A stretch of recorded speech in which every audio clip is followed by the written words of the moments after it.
ദൈവത്തിന് മഹത്വം. ഒരിക്കൽ കൂടെ തിരുവചനവുമായി നിങ്ങളെ അഭിസംബോധന ചെയ്യുവാൻ ദൈവമായ കർത്താവ് നൽകിയ അവസരത്തിനായി ദൈവത്തിന് നന്ദിയോടെ സ്തോത്രം ചെയ്യുന്നു. ഇന്ന് പകൽ ഞാൻ നിങ്ങളോട് സംസാരിപ്പാൻ താല്പര്യപ്പെടുന്ന വിഷയം പ്രാർത്ഥന എന്ന വിഷയമാണ്. എന്താണ് പ്രാർത്ഥന? പ്രാർത്ഥന എന്നുള്ളത് ലോകത്തിൽ പ്രാർത്ഥിക്കാത്ത ആരും തന്നെ കാണുകയില്ല. ദൈവവിശ്വാസമുള്ളവരും ദൈവത്തിൽ വിശ്വസിക്കാത്തവരും ജീവിതത്തിൽ ഒരിക്കലെങ്കിലും പ്രാർത്ഥിച്ചിട്ടുള്ളവരാണ്. എന്നാൽ ഞാൻ നിങ്ങളോട് പ്രാർത്ഥനയെക്കുറിച്ച് സംസാരിക്കാൻ താല്പര്യപ്പെടുന്നത് വിശുദ്ധ ബൈബിളിനെ ആസ്പദമാക്കിയാണ്. ബൈബിൾ എന്താണ് പ്രാർത്ഥനയെക്കുറിച്ച് പറയുന്നത്? പ്രാർത്ഥന എന്നുള്ളത് ദൈവത്തോട് സംസാരിക്കുന്നതാണ്. സൃഷ്ടിയായ മനുഷ്യൻ സൃഷ്ടിതാവായ ദൈവത്തോട് സംസാരിക്കുന്നതാണ് പ്രാർത്ഥന. എന്തിനാണ് പ്രാർത്ഥിക്കേണ്ടത്? അല്ലെങ്കിൽ പ്രാർത്ഥന കൊണ്ട് എന്താണ് ഫലം? വിശുദ്ധ ബൈബിൾ പറയുന്നു, പ്രാർത്ഥന അസാധ്യങ്ങളെ സാധ്യമാക്കുന്നതാണ്. പ്രാർത്ഥന അതെ മനുഷ്യൻ്റെ അസാധ്യ വേളകളിൽ ദൈവത്തിൻ്റെ കരത്തെ ചലിപ്പിക്കുന്നതാണ് പ്രാർത്ഥന. ഞാൻ വിശുദ്ധ ബൈബിളിൽ നിന്ന് ഒരു വാക്യം നിങ്ങളെ വായിച്ച് കേൾപ്പിക്കാം.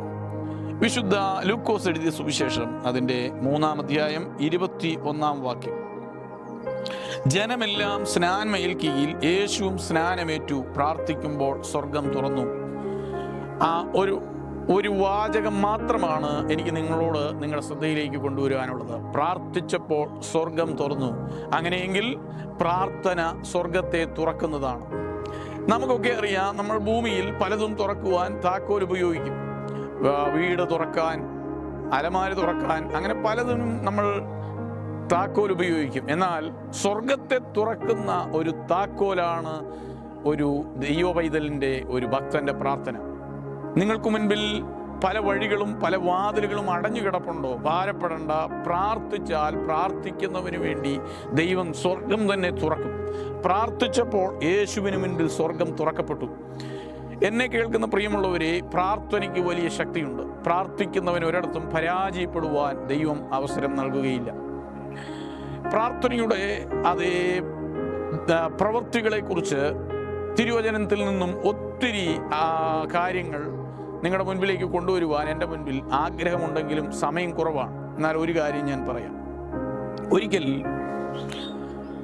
പത്രോസും യോഹന്നാനും ഒക്കെ ശുശ്രൂഷിക്കുന്ന കാലഘട്ടത്തിൽ 1-ാം നൂറ്റാണ്ടിൽ യെരുശലേമിലെ ദൈവസഭയ്ക്കെതിരെ വലിയ പീഡനങ്ങൾ, വലിയ ഉപദ്രവങ്ങൾ ഉണ്ടായി. ആ സമയത്ത് ദൈവസഭയെ ഉപദ്രവിക്കുവാൻ ശക്തിയോടെ എഴുന്നേറ്റ് വന്ന ഒരു മനുഷ്യനാണ് ശൗല്. ശൗല് ക്രിസ്ത്യാനികളെ മുഴുവൻ ഉപദ്രവിക്കുന്നു. യേശുവിൻ്റെ നാമം ഭൂമിയിൽ നിന്ന് ഇല്ലായ്മ ചെയ്യുവാൻ എല്ലാ തൻ്റെ കഴിവുകളും ഉപയോഗിച്ച് അതിനുവേണ്ടി പ്രവർത്തിക്കുന്നു. 1-ാം നൂറ്റാണ്ടിലെ സഭയുടെ മുഖമുദ്ര, അവരുടെ പ്രത്യേകത എന്ന് പറയുന്നത് വിഷയങ്ങൾക്ക് മുൻപിൽ അവർ ദൈവത്തോട് പ്രാർത്ഥിക്കുന്നു. കാരണം നമുക്കറിയാം, 2-ാം അധ്യായത്തിൽ അപ്പോസ്തല പ്രവൃത്തിയിൽ അവർക്കെതിരെ ഭീഷണികൾ ഉയർന്നപ്പോൾ അവർ ദൈവത്തോട്, 3-ാം അധ്യായത്തിലൊക്കെ ഭീഷണികൾ വന്നപ്പോൾ അവർ ദൈവത്തോട് ശക്തമായിട്ട് പ്രാർത്ഥിക്കുകയാണ്. അങ്ങനെ പ്രാർത്ഥിക്കുന്ന സഭ, പത്രോസ് കാരാഗ്രഹത്തിലായിരുന്നപ്പോൾ സഭ പ്രാർത്ഥിച്ചു. ഇപ്പോഴിതാ ശൗൽ എന്ന് പറയുന്ന ഒരു മനുഷ്യൻ തൻ്റെ എല്ലാ കഴിവുകളും തൻ്റെ എല്ലാ സ്വാധീനങ്ങളും ഉപയോഗിച്ച് ദൈവസഭയെ, ക്രിസ്ത്യാനികളെ മുച്ചൂട് മുടിക്കുവാൻ ഇറങ്ങിത്തിരിച്ചിരിക്കുകയാണ്. ഈ വിഷയത്തിന് മുൻപിലും സഭ തീർച്ചയായിട്ടും പ്രാർത്ഥിക്കണം. കാരണം അവരുടെ 1-ാം നൂറ്റാണ്ടിലെ സഭയുടെ സ്വഭാവം അതാണ്. എന്താണ് സംഭവിച്ചത്? വിശുദ്ധ ബൈബിൾ പഠിച്ചാൽ നമുക്കൊരു കാര്യം മനസ്സിലാകും. അപ്പോസ്തല പ്രവൃത്തി 8, 9, 10 അധ്യായങ്ങൾ 3 വ്യക്തികളുടെ മാനസാന്തരമാണ്. 8-ാം അധ്യായത്തിൽ എത്യോപ്യയിലെ ധനകാര്യമന്ത്രിയായ ഷണ്ണന്റെ മാനസാന്തരമാണ്. 9-ാം അധ്യായത്തിൽ ശൗലിന്റെ മാനസാന്തരമാണ്. 10-ാം അധ്യായത്തിൽ ശതാധിപനായ കൊർന്നല്യോസിന്റെ മാനസാന്തരമാണ്. 8-ാം അധ്യായത്തിൽ ഷണ്ണനെ മാനസാന്തരത്തിലേക്ക് നടത്താൻ, സുവിശേഷം പറയുവാൻ ദൈവം ഫിലിപ്പോസ് എന്ന ഉപദേശിയെ, സുവിശേഷകനെയാണ് അയക്കുന്നത്.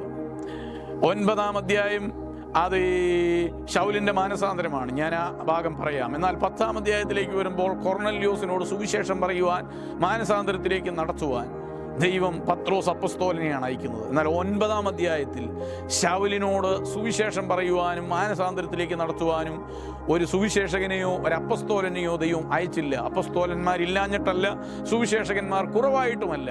പക്ഷേ സുവിശേഷകന്മാരോ അപ്പസ്തോലന്മാരോ ശൗലിൻ്റെ അടുത്ത് ചെന്ന് നിൽക്കുവാൻ ഭയപ്പെടുന്ന കാലമാണ്. കാരണം ക്രിസ്ത്യാനികളെ അന്വേഷിച്ച് നടക്കുന്ന മനുഷ്യനാണ് ശൗല്. എന്നാൽ ദൈവസഭ ശൗലിനു വേണ്ടി, ദൈവസഭയെ ഉപദ്രവിക്കുന്ന ശൗലിനു വേണ്ടി പ്രാർത്ഥിച്ചപ്പോൾ കർത്താവ് തന്നെ നേരിട്ടിറങ്ങി ശൗലിനോട് ഇടപെടുന്നതായിട്ടാണ് 9-ാം അധ്യായത്തിൽ നമ്മൾ വായിക്കുന്നത്. യേശു ക്രിസ്തു ഇന്നലെയും ഇന്നും എന്നേക്കും അനന്യനാണ്.